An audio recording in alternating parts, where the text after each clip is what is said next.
Hello again, everybody, and welcome back to the Journey of My Mother's Son podcast. I'm joined with James Gardner, who just recently released the new book, All In with Love, My Journey to the Hero Within.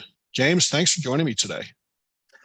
Thank you, Dan, for being here, for allowing me to be on your show. This is fantastic. Absolutely. Looking forward to the conversation. I love, we were connected by a mutual friend, Cindy Van Arnhem, and I love when people reach out and connect because you know that there's going to be a connection right away. So I love when that sort of stuff happens and being able to share stories of other people's journeys on my show. So before we get started, though, James, just tell my listeners a little bit about, other than a newly published author, Sure. Who is James Gardner today? I'm a personal and business development coach. So I work with small business owners, entrepreneurs, solopreneurs, as well as people, average Joes, people just trying to elevate their life and really steering them to reconnect with their younger self in whatever avenue that they're in, arena rather, and walking in their authentic truth. And I've been privileged to live a very colorful life with a lot of different life experiences that I've woven into how I show up, not only for myself, but for my clients to be of service in this world, which I think is everyone's duty, is to be of service. Yeah, I love that. Definitely something that resonates with you. Before we were recording, I'd mentioned to you how much volunteer work my wife and I do now that we're traveling. So I think giving back and being of service to others and servant leadership are, definitely the ways to a more fulfilling life, for sure. So I know a big theme, and you mentioned a little bit in your introduction, but I know a big theme to, what you teach and what you promote is, again, that connection to your younger self. Explain a little bit what that actually means. Mm-hmm. Yes, the power of the inner child. It is truly the gateway to happiness. I think as adults, many of us, most of us, are on this quest of happiness, and we want to be happy. We want to be fulfilled. And with the work that I do, and of course with my book, it is really at the outstretched hand of our younger self, getting back to that beautiful, innocent child that woke up every day with the possibility of what if, that was curious, that had eyes of wonder and adventure, and children live with zero expectations, zero judgment. And it's so powerful when we can go back and then bring that mindset, if you will, and that perception with us when we go into business, when we go into relationships. It up levels everything, and that is the flag that I wave in the world, and bringing some play, just some fun, back to adult life. Yeah, that's pretty special. I know in my first book, I talked a little bit about one time when I was having a rough day at our complex. My granddaughter happened to be there watching her older brother play baseball, and she was just like doing her own thing, not caring what was going on around her. And I guess at the time she was probably 8, 9, 10 years old in that neighborhood, and just had no care in the world as to what anyone else was doing, what anyone else was thinking. And again, we lose that. We definitely lose that as adults, where we get caught up in, what is everyone else doing? What are people going to think about me if I do this? So how is it that you put that into, because I love that concept. I love that learning that we can again, that the wisdom of a child, so to speak. But how do you really put that into practice, not so much with yourself, but with others when they're Sure. coming to you to try to get back to that point? Mm-hmm. Well, In the work that I do, and in my journey, as a middle-aged man, starting 5 years ago, going into the jungle of my own mind to really strip away everything that I thought I was and everything that I thought I should be, to get back to that innocence and that essence of me, which is little Jimmy, is my inner child. And what I found is there were four main points that I took away from that reunion, and I call it my compass. And so what little Jimmy showed me is, now the way that I operate in the world is I have a compass that took me out of the jungle once I was coming out. And for me, it's truth, artistry, intimacy, and freedom. So those are four things that guide me in every business venture, every relationship, everything that I want to do in my life. It has to fit within those parameters. So what I do with my clients is I help them create their own core compass of four non-negotiables that keep them in that middle lane of life where they're walking with their younger self. Sometimes the adult is leading, right? And sometimes their younger self is leading. And it's really worked. It's really worked so well for the people that I've been fortunate enough to influence. Yeah, I love that. And you said you have them give you those four non-negotiables. They're not the same four non-negotiables. That's correct. Yeah, so I put them on a little journey into their own jungle, and recreating some of the work, or just some of the character traits that they remember of themselves back in the day. And then, it organically comes. It's a kind of a lab experiment, and we go back in and we go back in again. And then pretty soon everyone gets it. They just start circling these things. This is it. This is it. This is it. And, when it lands, when it authentically lands, when you do the work, and then you just start following, and you go. Yeah. And I love the fact that you individualize it, that it's what they come up with. It's not this cookie cutter approach of these are my four principles. So this is what we work on. It's theirs. And I think that's so important because, we are all individuals. And I know a lot of times coaches, whether life coaches or whether, I'll go back to my baseball coaching career.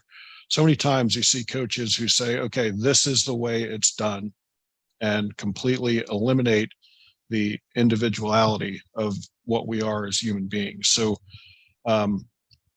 what was it that made it important for you to recognize that individuality as you were kind of putting this together? Well, very similar to you, Dan, I have a high performance coaching background. So I was in the rowing world and in the US team for a while. And then up here in Canada, I started coaching again. So I was a head coach at university, worked with Olympic athletes. So I've known for a long time that everyone has their individual rhythm by which he or she operates, whether it's on the ball field, in a rowing shell, or building a business, right? And we have to, I feel as coach, the good coaches uncover what that rhythm is, because a lot of times people don't know, or maybe they're just not aware of how they can work optimally for themselves, because we're a comparison culture, right? We get force-fed cookie cutter stuff all the time. And so, yeah, I do have a background in it. And to me, that's how I lead in everything that I do.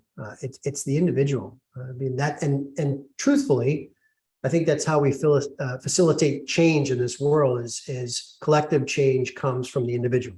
Individual. It's not a wide brushstroke.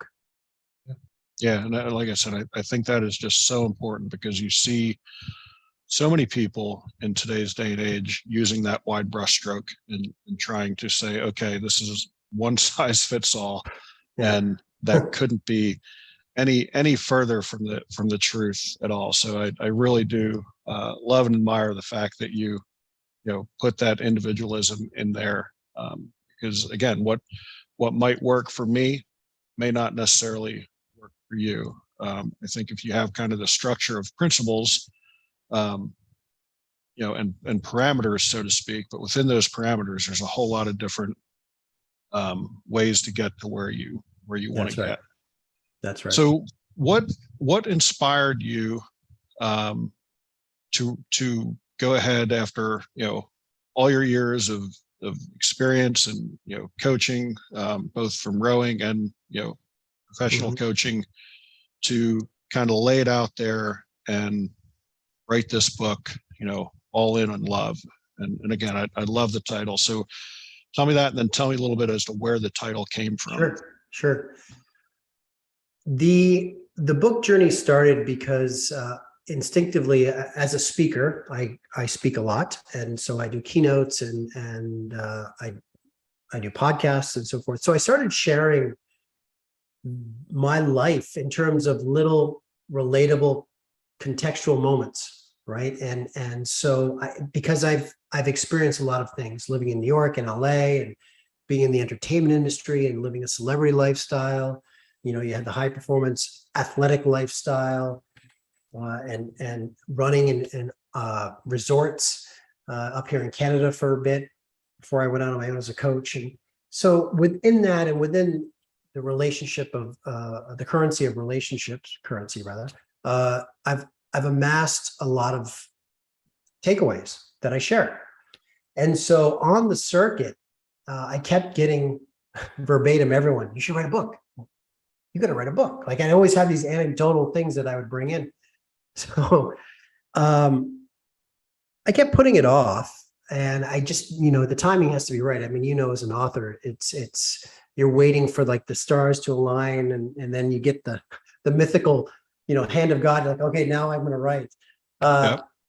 And that's the way it was for me. I just felt I was coming, because at that time too, Dan, I was coming out of my own self-growth walk in terms of some major life-altering decisions, in my late 40s.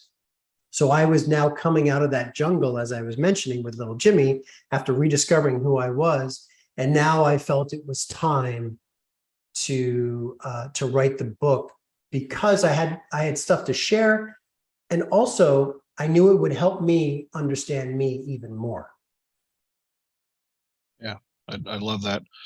What was the writing process like for you? Again, we talked a little bit before we started recording about, sometimes you're going to sit there and just stare at the computer and nothing's coming to you, and then other times it just flows. So what was that process like for you, and did you find it to be somewhat cathartic as you were going through it?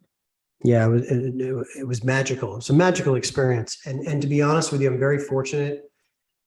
I channeled this book, and literally when I sat down to write, which was on June 12th of 2020, it just started to flow. And I wrote 459 days straight before I even took time off to get some reading, some reviewers, some pre-reads and all that stuff. So I went all in, and it was a great process. I'm an artist.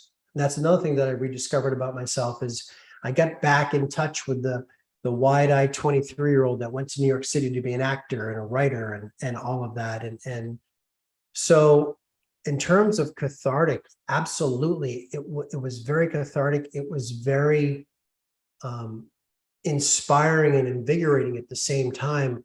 For me, I got to relive my life and relive some amazing things, and also learn from a lot of bad decisions or poor decisions that I made. And then the creative artist in me would, had fun weaving that into a storyline that I wanted to do, because this is not a typical self-help book. It's a memoir, but it's also in a novel fiction style, yet it's nonfiction. It's a memoir, if that makes sense. So I have Jimmy, I have Jim, I have James, I have this, this transcending arc. I have Shakespearean verse in there. I have poetic. I bring in a lot of music and a lot of kind of symphonic moments in the style that I write. So for me, it was pure pleasure, honestly. And I will say, of course, as you know, I mean, all writers, we have these moments where we're kind of like staring at the computer keyboards for a while. And you're just waiting for that one, that one kind of spark to light the fire. And that's what I love about it, though, too. And then you get that creative alchemy that starts to happen, where all of a sudden, the book starts taking a life of its own, and these stories that you had no idea that you were going to weave in, and it's just magic. So as I say to everyone, Dan, I didn't set out to write a book, honestly, about my younger self. I set out to write a book about my life. And then in that creative magic, it was like, my God, this book is like, this is an ode to little Jimmy. This is an ode to the inner child in all of us and the power that resides there. So it was a really interesting process. Yeah, that's very cool. Very cool. Did you find, as you're writing the book and you're kind of looking back and like connecting the dots with things that took place in your life, where it now gave you a little bit better of an understanding as to why some things may have happened the way they did? I know for me, that was very much the case for me as I looked, especially in my second book, The Journey of My Mother's Son. Looking back and seeing how when things didn't necessarily work out the way you planned in your life, and one door closed but a different door opened, that at that moment you didn't necessarily know what was going on, but when you reflected and connected the dots going backwards, you could really kind of see a much clearer path. Is it the same for you? Yeah, absolutely. It was a forensic journey to get back to some key milestone moments. And I shared this yesterday on a podcast, just to give you a little context. When I started writing, what I realized is that a big part of my life revolves around a steel chair. And what I mean by that is I realized the man that I became was highly influenced when I stepped into sixth grade middle school, and you had the life of lockers and school dances. And at school dance, you had these steel chairs that lined either side of the cafeteria. That was single alley. And, Jimmy was very asthmatic. So I grew up with asthma. I was born with it. I was always in the hospital, very weak, very timid. And I associated girls only wanted the athletes. And I wasn't good enough to be an athlete at that point in my life. And so, I would ride that steel chair at the dances. And when I reconnected to that, it was so profound for me. And that anchor point then totally was a catalyst for a lot of things in my life, from wanting to be the athlete, going against my doctor's orders and taking up the sport of rowing, very intense sport. Going to the gym after I stopped rowing, and all of a sudden being a model and an actor, where I needed this fame, I needed this attention, and I yearned that. I started to associate a lot of stuff external validation. That was my sense of self-worth, because I was like, screw that chair, damn you, chair. And and it also spurred on a lot of poor decisions in my life too, with relationships and things like that. So, the book journey was full of those moments. Absolutely. So that's what I mean by forensic. It was kind of neat to get in there, kind of CSI style, and go, wow, there's a lot of stuff going on here. It's very cool, and definitely something I can relate to as well. I want to shift a little bit to your rowing days, and just being part of a team and athletics in general. Going from the kid who had asthma, who couldn't compete, to literally competing on the international stage, and being very successful. How did that moment and being part of that that team help you going into your professional life, both as an actor, I mean, now as a coach, your time running the resorts and that sort of stuff? I mean, how did that initial team concept carry over into your professional life? Yeah. Well, I am defined by the sport of rowing, that's for sure. Two things have come to define me in my life: asthma and rowing. And because of those two things, I've achieved what I've achieved, and I am who I am because of that. So rowing to me, obviously, I mean, it changed my life. And that's doesn't even do it justice when I say that literally. 6 months earlier, in the spring of my senior year in high school, I had an asthma attack. In the middle of the night, I stopped breathing completely. And my dad had to give me mouth to mouth to revive me. And so I went from that to being like, screw asthma. And 6 months later, a couple months later, I saw a movie. It's called Oxford Blues, a very bad movie with Rob Lowe, but it was about the rowing. And I had this, I had this mythical, traditional, all for the good of the boat type team dynamic that I never was aware of. I did play on team sports, but in rowing, in a rowing race, there's no timeouts, there's no huddles. You have to be, so connected in your movement and timing. And I was just like, wow. And so I showed up and I went to the auditorium. It was a Monday night, 7:30, auditorium room 101. I remember it all. And there was the welcome video, and I was hooked. And the very next day I had to show up at the field and run 3 miles.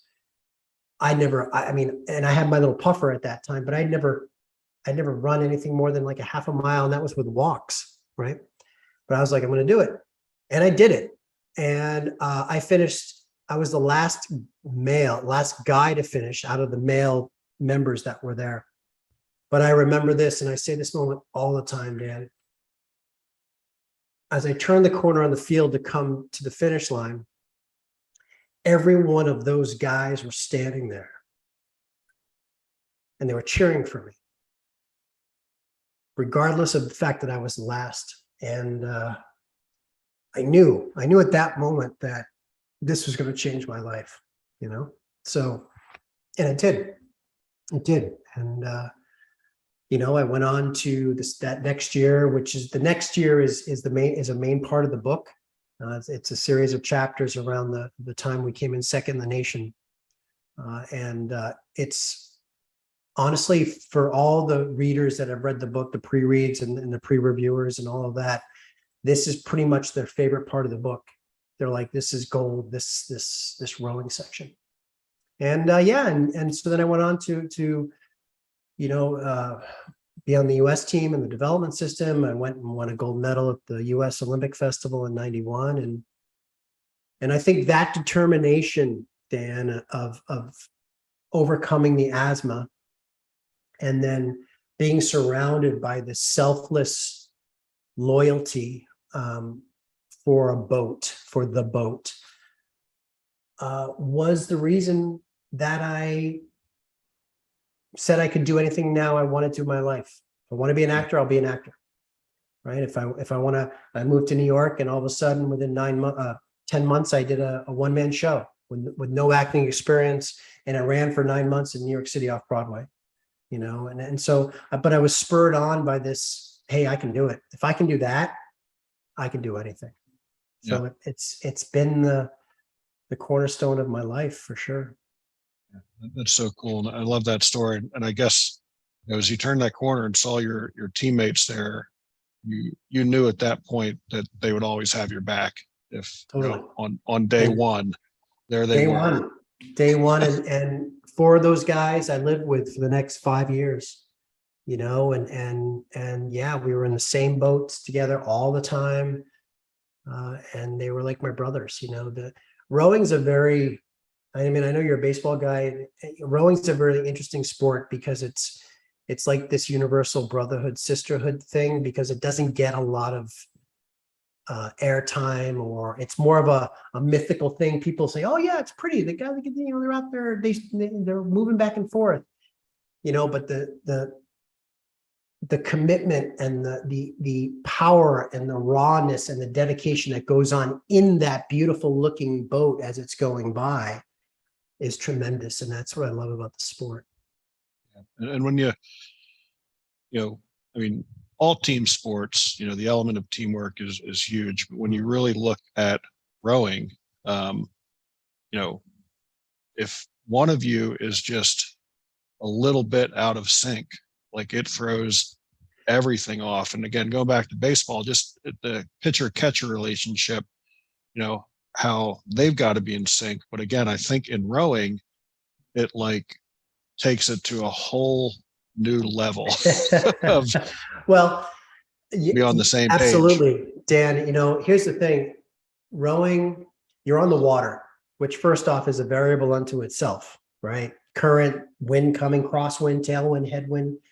You're also sitting on a boat that's about this wide, and about this much of it sits in the water. So you're sitting on top of the water. You have a 12-foot oar that goes out one side of the boat that is a big lever for you. So if you're off by a couple of inches with your oar handle in a certain stroke, it offsets everything in the boat. If the guy in front of you catches a little lip of a wave, that's going to smack that blade up, and then the boat comes down. So everyone has to instinctively adjust to keep it balanced, and it's crazy. So absolutely, everything to the minutest detail, you have to be in sync. And it's interesting in self-growth work, we talk about being present. Everyone talks about, being in the now, and that in rowing, when you're in a race, you have to be completely present, because you're constantly adjusting every second. There's not a timeout. There's not the catcher throws the ball back, you're going to reset, the outfielder's out there, doing his thing for a second. You can't, you dialed in. And so you're super hot, focused and present. And it's a beautiful thing when you're in that zone. Oh man, it's amazing. It's amazing. Yeah. That's so awesome. That's so awesome. So where did the title of the book come from? What was the inspiration behind the title of the book? As I started writing it, I started using the term all in, and I've always been that way, especially since the rowing days. I'm like, anything post rowing, I go all in. Yeah. And going all in comes with a price, always, in anything you do. It doesn't have to be necessarily a negative, but it comes with a toll to be paid to the ferryman when you go all in on something. And all my life, much of my life, I was going all in for validation too. It was the ego kind of writing the checks. And I'm very hardwired that way. So the transition of me as swinging into more of a conscious male is this idea of leading with love. It's like, hey, I'm still going all in. I mean, going all in on this book journey, 100%, but I'm going all in with love. I'm not attached to the outcome. I'm doing this from a selfless standpoint to be of service, and doing things, getting back to my compass, right? Doing things that are connected to my core essence. So I don't have to push. I'm doing this because it's about self-love. When I have those four things, those four elements I told you about, that's me honoring myself with love, self-love. So I'm going forward all in with love, myself, for what I'm doing, and for those I have interacted with. Yeah, I love that. And again, you and I are pretty much the same age. We're brought up during the same time in our society, and I think for males our age, to show your vulnerability. And I know when I, both my books, I am very vulnerable in, both the books that I've written so far. But, there's this societal norm a lot of times that tells us as males, we need to be strong, we need to be tough, we, can't show our emotions, that sort of stuff, which I think is, the worst thing that we can teach our young men, by far, because, I think one of the greatest strengths that we can acquire is being vulnerable. So what was that process like for you to be able to be, absolutely stripped down, vulnerable to your readers? Yes, that is a question I do get asked a lot, because I do share some very personal things in this memoir, for sure. My journey to stand in my truth was a journey of acceptance and understanding, and coming to an acceptance of the decisions I made, the things that I've done, the things that perhaps did not serve me, but in retrospect served me in a different way of growth, perhaps. It's so powerful when we can get to a level of personal growth where we are not attached to the perception of others out there. And if we can take full ownership over ourselves, good, bad, ugly, anything else, it's a very liberating experience. So for me, in my, really 2 years of really going into the jungle of my mind and really asking those deep questions and sitting in a suffer bucket for a long time and just, sitting in my poop, basically. It was coming to terms and building this kind of resilience of this resiliency of acceptance, this beautiful, graceful veil that's like, hey, it's okay. I own it. And I talk about it. And so it's very powerful. Now, when I first started to put it in the book, be damn sure I was like, oh God, I caught myself being a little, and yet I can't be of true service and shine the light on what I feel people can help people if I'm not 100% authentic in how I'm presenting myself. So I knew there were a few things that I could have kept out of the book, but that wouldn't serve me, and it wouldn't serve the readers on the journey. I love that, and again, very, very relatable, very relatable. So James, is there anything that we missed that you want my listeners to know about? Not really, Dan. I mean, we covered a nice wide range of life moments, and topics. I think again, the happiness, the key to happiness is getting back to the point before each of us walked through that doorway of adulthood. That's the key. And the inner child holds that key. And if we can get back there and bring, even just sprinkle in some essence of that playground mentality, that, riding this, the stand by me, you and I are, like the stand by me mentality of adventure and innocence and greeting each day with, hey, what if, everyone will be better off, their marriages, their relationships, their business, their team, like if they're team leaders in business, all of that, and even for someone like yourself who is of service, and living of service and selfless love, bringing that fun into what you're doing is just going to elevate your units of happiness. I love that. James, how can people find you? Where can they find you? Where can they get the book? Where are you at on the internet? Excellent. Well, my website, we'll start with my website. My website is theherowithin.ca up here in Canada. So theherowithin.ca. There you can find all information about me. The book is on there, book synopsis, as well as it does have links to everywhere you can order the book. So that's a great home base. Of course, it's on Amazon. It's available at 50,000 booksellers all over the world. So, online Barnes & Noble, online Chapters, Indigo, Nook, Apple Play, Apple Book, Google Play. There's so many of them. But obviously Amazon for sure. And paperback, hardcover, and ebook. And so I would love for your readers to take a journey with me, which I think will take them on a journey of self-discovery themselves. Awesome. Love it. So that brings us to our final question. As you know, the subtitle of the podcast is Many Little People in Many Little Places, which comes from the opening lyrics of the Michael Franti song Gloria, which go, when many little people in many little places do many little things, then the whole world changes. So what's one of the little things that James does on a daily basis to make the world a little bit better place?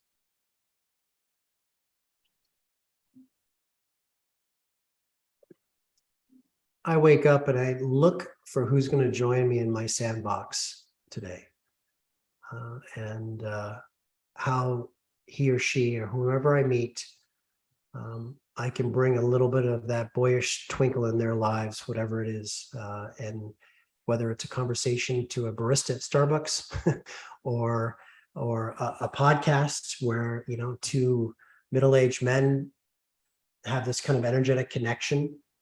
That's what it's about for me. So again, looking for those playground moments is how I can effectively make the big change, the collective change. I love that. I love that.